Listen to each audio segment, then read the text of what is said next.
The caregiver. At first glance, it sounds purely positive.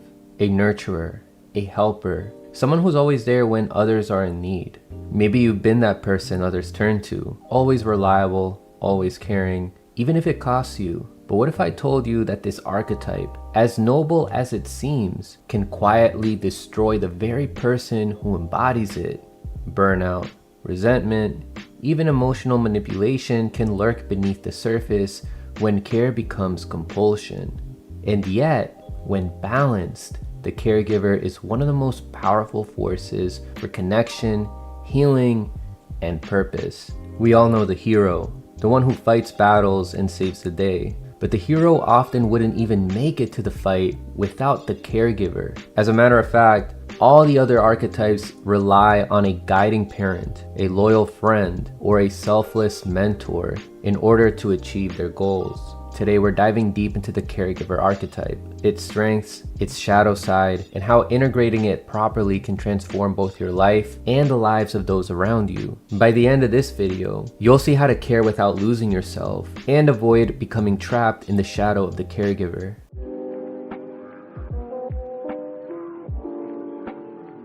Carl Jung divided the psyche into three main parts.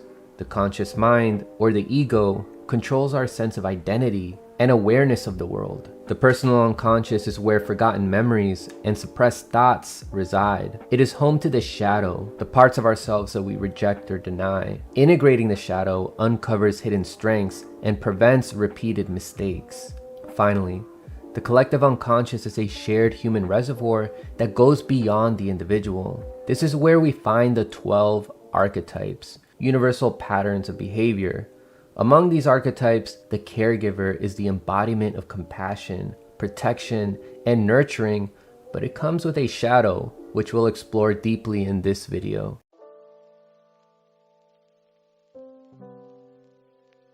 The caregiver has existed across cultures for centuries, representing empathy and the drive to help others, even at personal cost. Unlike the hero whose sacrifices serve a quest, the caregiver's sacrifices focus on sustaining others. We see this archetype in many beloved characters. Mufasa in The Lion King by protecting his pride, Mr. Rogers offering comfort and guidance to a nation of children, Marmee March in Little Woman nurturing her daughters with unwavering love, and Albus Dumbledore as the wise mentor before his later complexities. These figures often serve as the heart of their stories, supporting others when they are most vulnerable. But what happens when care turns into compulsion? Well, that's when the caregiver slips into the shadow.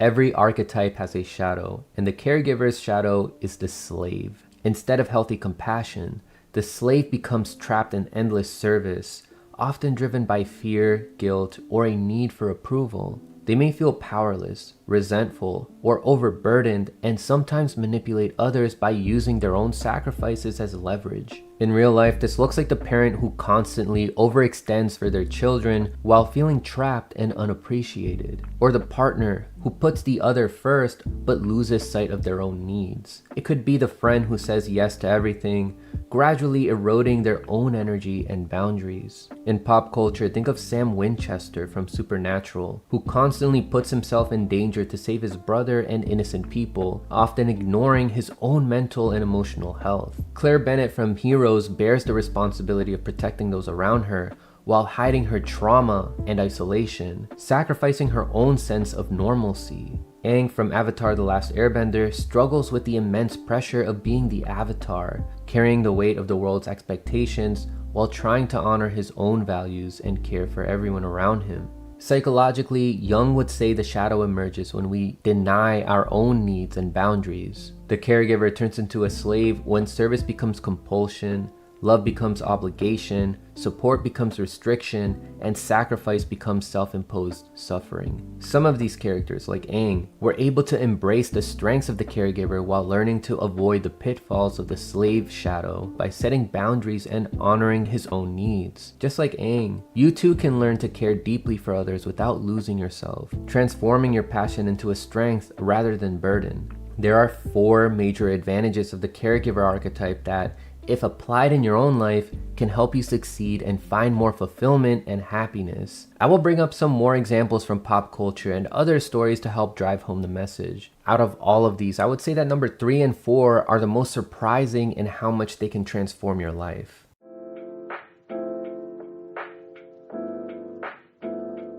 At number 1, we have compassion and nurturing. Compassion and nurturing are central to the caregiver archetype, reflecting the human capacity to attune to others' emotional states. Marge Simpson from The Simpsons consistently prioritizes her family's well-being, offering guidance, comfort, and stability. This demonstrates how the caregiver provides a secure emotional environment which promotes growth and resilience in those around them. Through consistent care, the caregiver shapes social bonds and models empathy, which is a fundamental part of emotional intelligence. In your own life, you may have encountered moments where someone offered understanding or support during challenging times. These experiences often reinforce trust, reduce anxiety, and foster emotional stability. Recognizing the power of compassion allows you to see how emotional responsiveness can influence not only relationships, but also personal development. The caregiver archetype emphasizes the psychological value of creating a nurturing environment that supports growth and well-being. Speaking of compassion, loyalty isn't the only strength. There's a more surprising advantage that quietly transforms lives, and that's emotional healing and support. At number 2, healing and emotional support are expressions of the caregiver's capacity to respond to vulnerability and suffering. Katara from Avatar: The Last Airbender provides physical healing while offering emotional guidance to the group. She also supports Aang in understanding how to integrate his own caregiver instincts, balancing service to others with self-care.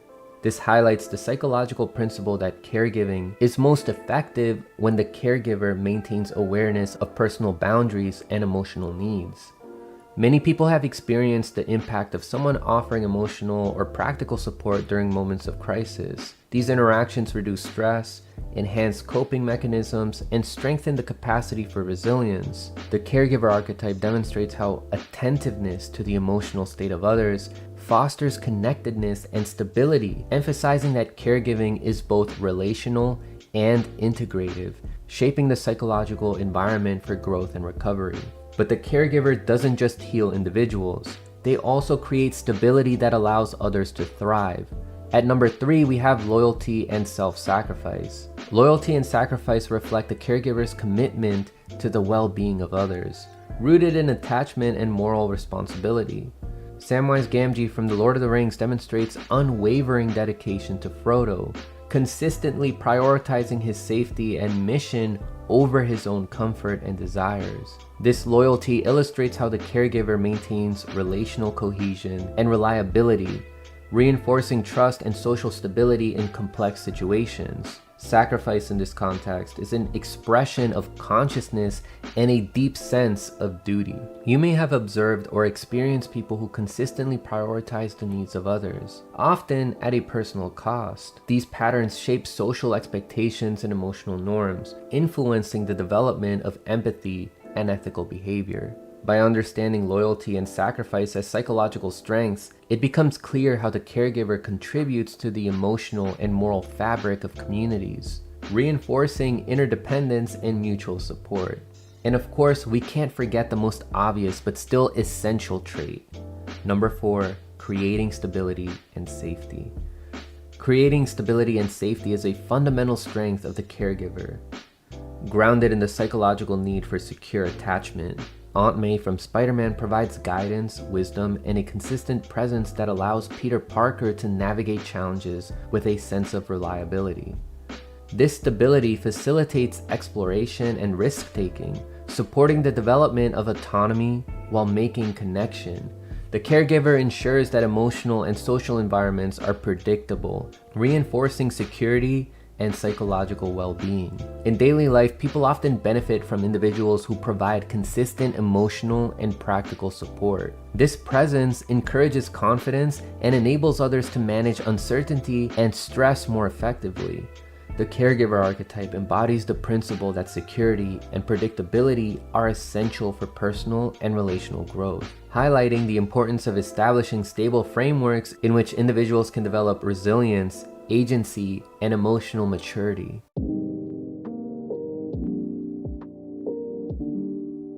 Even the most virtuous qualities can become destructive if taken too far. Again, the caregiver's shadow is the slave, trapped in endless service, driven by fear, guilt, or the need for approval.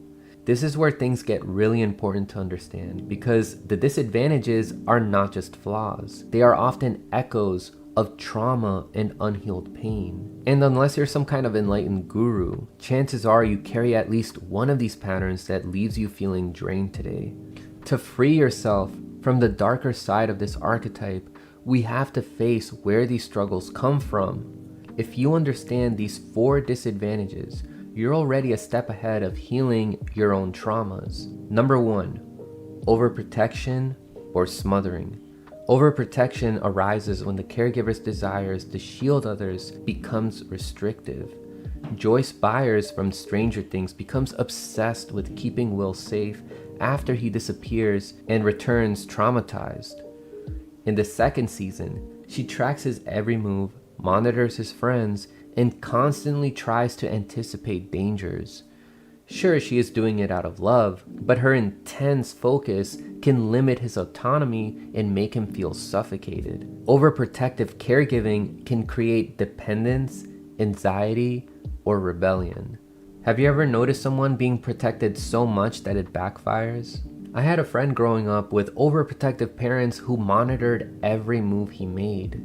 Their constant control and fear of him hanging out with the wrong people ended up pushing him away.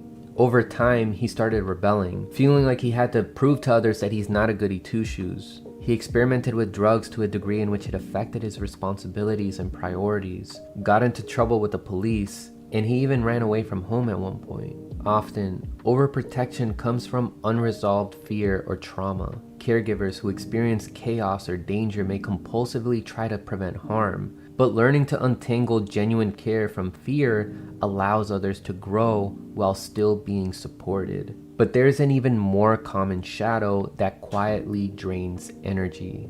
Number 2, self-neglect and burnout. Self-neglect and burnout are common pitfalls of the caregiver when compassion turns inwardly unbalanced. Molly Weasley from Harry Potter constantly prioritizes her family and extended family, preparing countless meals, managing household crises, and worrying over every child in her care. Her love is unwavering, but it often comes at the cost of her own rest and mental health. Psychologically, neglecting one's own boundaries can lead to chronic stress, diminishing resilience, and even resentment. I know it can be frustrating to admit, but you have to recognize it when it happens. Maybe in your life, you have felt you had to be the one who always showed up, even when you were completely drained. I know this very well. I remember nights when I stayed up helping a friend with a problem, only to wake up completely exhausted the next day, wondering why I couldn't say no. Often this tendency has roots in childhood trauma. Many caregivers internalized early lessons that love and safety are earned through service. Recognizing those patterns is the first step to self-care, learning that caring for others is essential, not selfish. Number 3, enabling or preventing growth. Enabling occurs when the caregiver support prevents others from facing challenges or learning from consequences. Beverly's mother in It, the book, not the movie, constantly intervenes in her daughter's life, controlling aspects of her environment and sheltering her from hardship. The well-intentioned concern fosters dependence rather than resilience. Psychologically, enabling can stunt emotional and social development, eroding confidence and personal responsibility in those being helped. Maybe you have stepped in to solve someone's problem so often that they never learn how to stand on their own. This tendency often develops in response to trauma around abandonment or helplessness. Some may unconsciously replay their own childhood wounds by stepping in to save others because at some point they themselves felt powerless or unsupported. Awareness of these roots allows caregivers to transform enabling into true empowerment. And finally, the most insidious form of this shadow.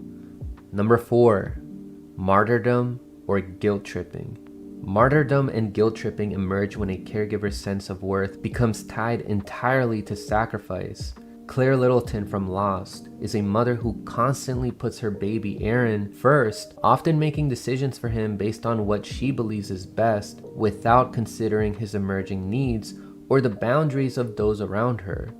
At times, she subtly uses guilt to influence others' choices, such as making Jack or other survivors feel responsible for her child's well-being or implying their actions affect her ability to protect him. This creates tension because her care comes with unspoken expectations and pressure, which can strain relationships. You might relate to this if you've ever given so much that you secretly hoped others would notice or show appreciation, even if it was never voiced. But some people take this to the extreme when it seems like nothing you do to appreciate them is ever enough. I know someone who spent weeks helping a friend move into a new apartment, organizing boxes, coordinating movers, and even decorating. And while the friend repeatedly thanked them, they still felt like it wasn't enough and would repeatedly guilt trip them. This pattern often develops from conditional love in childhood.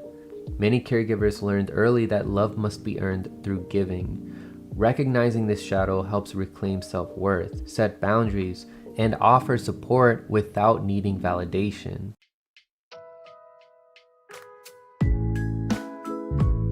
The true caregiver learns that caring for others and caring for oneself are two sides of the same act of love. Their journey is about balancing devotion with self-care, using compassion as a source of strength rather than burden. Integrating other archetypes like the hero or the sage or the fool can help overcome obstacles and navigate challenges effectively. Remember, the caregiver thrives when love is balanced with boundaries, transforming both themselves and the world around them. For more on other archetypes and other topics in psychology and spirituality, check out this video right here.